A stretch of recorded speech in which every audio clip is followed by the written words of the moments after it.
Hey everybody, this is Brad from Johnson Small Engines. We have here a Duromax Next Generation Power System XP 10,000 watt generator, and I just want to show you how to operate it, to start it.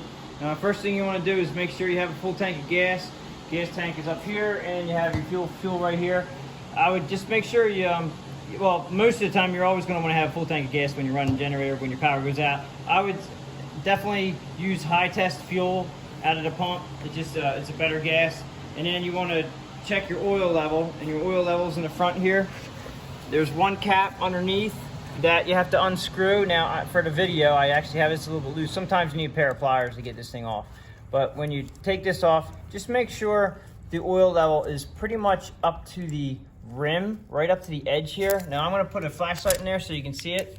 Okay, now we changed it, it's clean, and it's right up to the edge there. That's full, okay? And you gotta make sure you keep that on that level, and make sure when you run your generator, make sure it's leveled, because these all have low oil shutdowns, and if your generator is not sitting level and your oil level is not up to where it should be, you can have an issue with it not running. And what it does is it cuts off the electric to the spark plug, so it actually disconnects your spark when it's low on oil, and that helps keep the generator from actually seizing.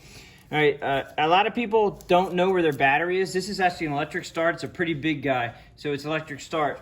And for the video here, I took these bolts out, but behind this panel, okay, it has a battery, all right? And it's a little bit tricky to get this battery in and out, but this is where your battery is, and it should be connected, you know, pretty much at all times. When this came in, it was not connected, and actually the battery is in good shape.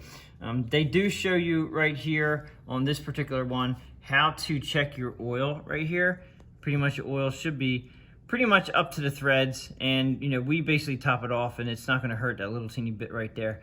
Right, and they're saying to use 30 weight oil. I would say, depending on your area, 10W30 or 30 weight, depending on how cold it is in your area. This is the front panel here, which has your electric start key, which is on and then start. You have an idle control. Now I recommend keeping the idle control off when you start it, because that brings it up to full speed right away. Sometimes these guys don't like to start at idle, so take it off of idle, make sure it's on off position for the idle control. You can leave your circuit breaker off for now. I've started them both ways, doesn't really matter, but just make sure that you put your circuit breaker on. That will give you power to your voltage, and you can see your voltage readout here when you're starting the machine up. You'll see it pop up to 120 when your circuit breaker's on.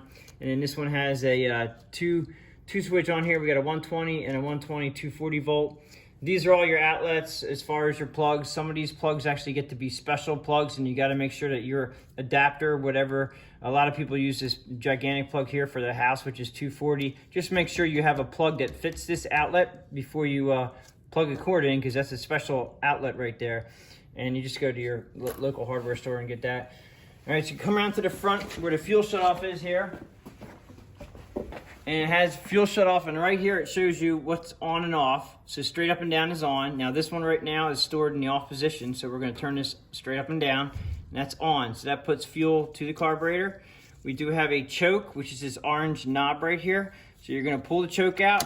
Okay, fuel's on, choke's out, the oil's been checked, we have full tank of gas. Go back over to your start switch, and we're going to start it here. Now once I start it, you're not going to be able to hear me, but once you start this up, you're going to go back to your choke lever, and then you're going to push it in, and then sometimes these will hunt and surge a little bit, but it should smooth out after a minute, maybe a minute and a half, depending on how long the machines have been sitting, because the gas in the carburetor will tend to go bad while this machine is sitting in, you know, idle stationary conditions when you're not using it. So I definitely recommend running your machine once every other month for about 20-25 minutes to keep the fuel in the carburetor flowing through from the tank, because the tank fuel won't go bad that quickly, but the carburetor fuel can.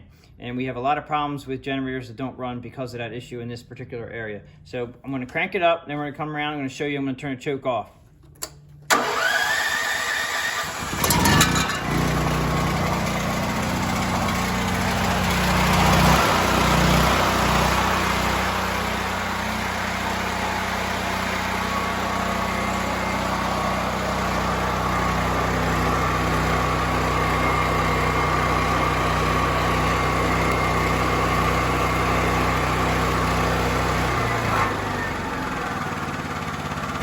So I put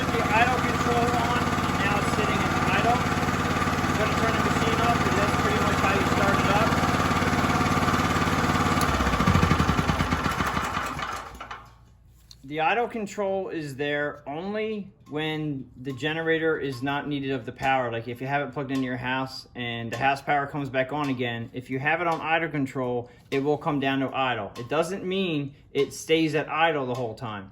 So a lot of people will use this idle control just because if the power comes back on and the generator isn't accessing, electricity to the house or whatever you're using, that it'll come down to idle and it saves gas. I particularly don't use them. There's no need to, because when I know the power's back on, I turn my generator off. But I definitely would leave it in the off position when starting the machine. It just makes it easier to start. And that's pretty much how you start the machine.